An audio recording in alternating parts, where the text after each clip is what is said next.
नमस्कार, पुण्य श्लोक अहिल्याबाई शो में आज हमने देखा कि शो की शुरुआत होती है देवी अहिल्या मंदिर में होती है। शिव भगवान से प्रार्थना कर रही होती हैं, तभी उनका खबरिया वो उनके पास पहुंचता है और कहता है कि जागीरदार को आपके आने की खबर हो चुकी है पहले से और वो यहाँ से भागने की फिराक में है। तभी देवी अहिल्या कहती है कि सैनिकों से कह दो कि महिदपुर के चप्पे चप्पे पर निगरानी रखे, किसी को बाहर से अंदर ना आने दिया जाए और किसी को अंदर से बाहर ना जाने दिया जाए।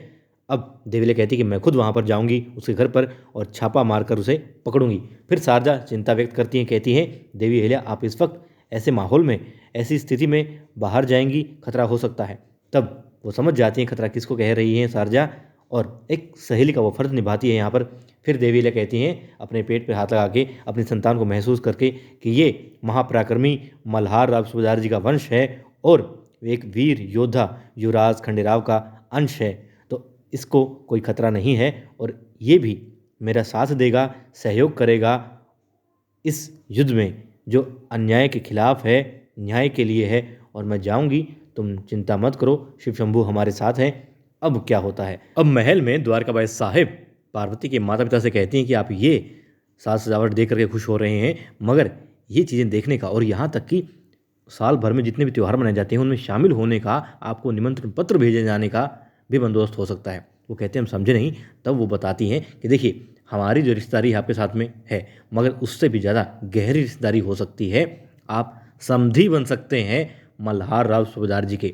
आपके पास कई बीघे ज़मीन है और वो ज़मीन वहाँ पर युवराज खंडेराव के बाबा साहेब मल्हार राव सूबेदार जी एक लश्करी केंद्र बनाना चाहते थे, मगर क्योंकि वो ज़मीन आपकी निजी है इसलिए वो आपसे मतलब उन्होंने आग्रह नहीं किया, आपसे मांगी नहीं ज़मीन, मगर जितनी ज़मीन उनको चाहिए उतनी आपके पास है, तो आप वो ज़मीन दे दीजिए और बदले में समधीपना ले लीजिए। अब वो समझ जाते हैं और खुश हो जाते हैं और ये सारी बातें सुन लेती हैं हरकूबाई। और अब हरकूबाई को भी इतना ही बुरा लग रहा था जितना आपको और हमें बुरा लग रहा था, और द्वारकाबाई साहिब खुशी से उछल रही थी। वो पहुंच जाती है सीधी रसोई घर में और दासियों से कहती है कि आज ये पकवान बनेगा, वो बनेगा, सारा बताती है। तब एक दासी कहती है कि मगर गुड़ी पाड़वा तो कल है, त्यौहार तो कल है। तब वो कहती हैं जितना कहा जाए उतना ही किया करो, ज़्यादा जुबान मत लड़ाओ। ठीक है, दासी है, क्या कर सकती है। अब पीछे से बोलती है हरकूबाई, कहती हैं द्वारकाबाई साहिब आप बेशक कितने पकवान बनवा लें, मगर उनका स्वाद तो कड़वा ही रहेगा। फिर वो रसोई से बाहर जाती हैं, दरवाजे पर ही खड़ी होती हैं, दासियों के आसपास ही ये बातें हो रही होती हैं। वो कहती हैं आपके कहने का मतलब क्या है हरकूबाई। हरकूबाई कहती हैं कि आप सब जानती हैं मैं क्या कहना चाहती हूँ, और मैं भी कई दिनों से देख रही हूँ आप क्या कर रही हैं। मुझे ये तो नहीं पता कि आप क्या बातें करती हैं गौतम भाई सरकार से, मगर जो भी आप करती हैं उससे वो खुश नहीं है और दबाव डलवाने के लिए ही आपने पार्वती को यहाँ बुलवाया है, उसके परिवार को यहाँ बुलवाया है। आप युवराज खंडेराव की दूसरी शादी करवाना चाहती हैं। ये बात मैंने आज जब आप उनके परिवार से कर रही थी मैंने सुन ली है। अच्छा सुन ली तुमने? कहती हाँ मैंने सुन ली, और आप ये बहुत ज़्यादा गलत कर रही हैं। युवराज खंडेराव की दूसरी शादी करवाना चाहती हैं आप। आखिर देवी अहिल्या से आपको दिक्कत क्या है, क्यों इतना जलती हैं आप उससे, क्या परेशानी है आपको? तो वो कहती हैं तुम तो ऐसे वो कर रही हो जैसे किसी पुरुष की दूसरी शादी कोई गुनाह हो गया, मैंने ऐसी बात कर दी तो पहले भी होती आई है। मैं भी मल्हार राव सूबेदार जी की दूसरी पत्नी हूँ और तुम भी तो चौथी पत्नी हो ना। तो वो कहती हैं लेकिन हमारी शादियाँ तो राजनीतिक कारणों से हुई थी, मगर आप जिस तरीके से शादी करवाना चाहते हैं युवराज खंडेराव की बहुत गलत है। फिर हरकूबाई को कहती हैं द्वारकाबाई साहिब कि देखो मेरी इच्छा से कुछ नहीं होने वाला, गौतम भाई साहिब चाहेंगी, युवराज चाहेंगे तभी शादी होगी, और उनकी इच्छा से ही हो रहा है जो हो रहा है। मेरी इच्छा से कुछ नहीं है, मेरे कहने से कुछ नहीं हो रहा। युवराज शादी करेंगे तो अपनी इच्छा से करेंगे, गौतम भाई सरकार की इच्छा से करेंगे, वो उनके बेटे हैं भाई, उनकी मर्जी, कुछ भी करें, तुम और मैं कौन होती हैं।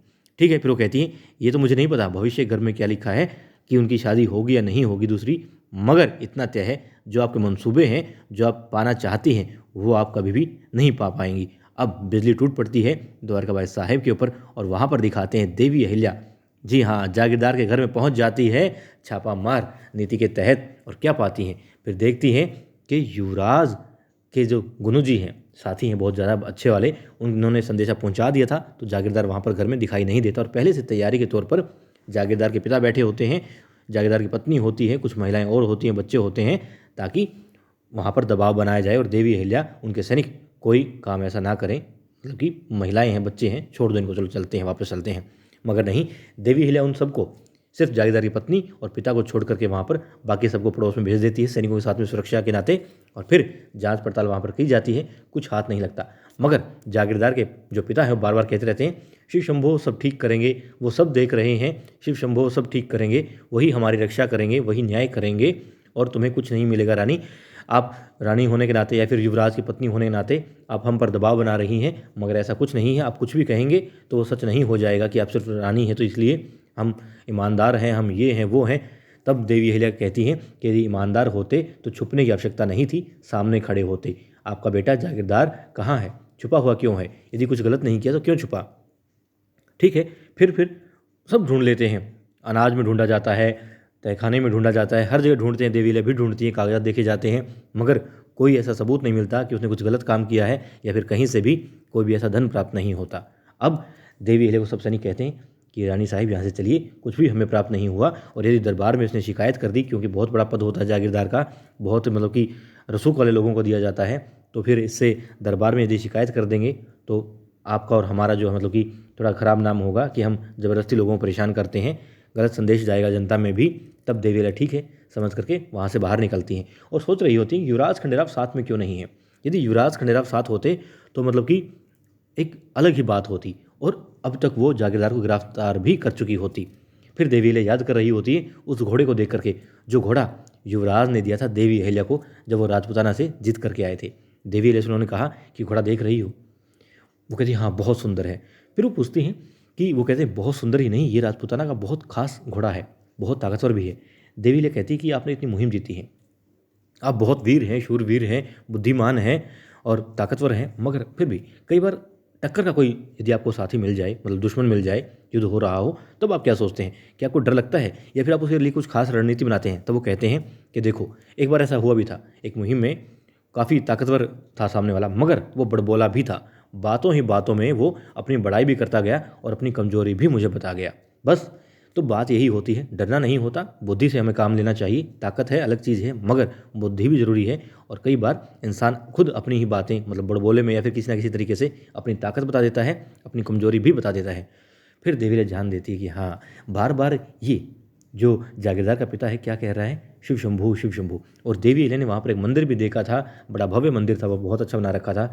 देवी अहिल्या वापस जाती है, सैनिक भी वापस जाते हैं और कहती हैं ठीक है, जब आप इतना कह रहे हैं कि शिव शंभू सब न्याय करेंगे, आप पर कृपा दृष्टि रखते हैं, वो मुझ पर भी रखते हैं, आप भी परम भक्त हैं उसके, आप ऐसा कहते हैं, मैं भी शिव शंभू के भक्त हूँ, तो उनसे ही पूछ लेते हैं, उनसे आशीर्वाद ले लेते हैं और साथ ही उनसे बात भी कर लेते हैं कि कौन सही है कौन गलत है। ठीक है, मंदिर में दाखिल हो जाते हैं। देवी अहिल्या पूजा कर रही होती हैं, प्रार्थना कर रही होती हैं शिव शंभू से। सब सैनिक खड़े होते हैं कि आखिर क्या चल रहा है, समझ में नहीं आ रहा होता, मगर जागीरदार की पत्नी का गला सूख रहा होता है और वो बहुत बेचैन हो रही होती कि ये पकड़े ना जाए, पकड़े ना जाए। और उसके पिता भी अब सोचते हैं कि हाँ, अब ना भगवाना नाम उनकी जुबान पर होता है, ना कोई और नाम होता है, सिर्फ घबरा रहे होते हैं। देवी अहिल्या जैसे ही शिवलिंग को हाथ लगाती हैं तो वो कहते हैं कि आप तो अधर्म कर रही हैं, आप हमारे प्रभु का अनादर कर रही हैं, हम आपकी शिकायत करेंगे, धर्मपीठ में शिकायत करेंगे, ये करेंगे वो करेंगे। मगर देवी अहिल्या, जो कि सैनिक भी अभी ये सोच रहे थे कि वाकई में ये तो धर्म का अनादर है, ऐसा नहीं करना चाहिए, जो शास्त्रों के भी खिलाफ है और धर्म के भी खिलाफ है। फिर देवी अहिल्या शिवलिंग को अपनी गोद में ले लेती हैं और कहती हैं कि जो देवघर है लकड़ी का बना हुआ है, इसे यहाँ से हिलाने की कोशिश करो, हटाओ यहाँ से। सैनिक मना करते हैं, कहते नहीं ऐसा उचित नहीं है। देवी अहिल्या फिर से कहती है जोर देके, तो सैनिक मान जाते हैं छोटी रानी की बात। और फिर जब उसको हिलाते हैं तो क्या पाते हैं, वो तो तिजोरी थी, वहाँ पर बहुत सारा खजाना मिलता है, बहुत सारे कागजात मिलते हैं और सबूत मिल जाते हैं अब जागीरदार के खिलाफ। अब देवी अहिल्या कहती हैं कि ये तो सिर्फ मुहूर्त है, असली पूजा, पूरी पूजा तो अभी बाकी है। और आपने सही कहा था, आप लोग बिल्कुल सही कह रहे थे कि शिव शंभू साथ देंगे, मगर पापियों का नहीं, अधर्म का नहीं, न्याय का, और न्याय की जीत होगी। और वहाँ पर देवी अहिल्या के चेहरे पर एक अलग ही मुस्कान होती है और साथ में उनका अंश भी यहाँ पर खुश हो रहा होता है कि वाह, मैं किस वीर माँ की संतान हूँ।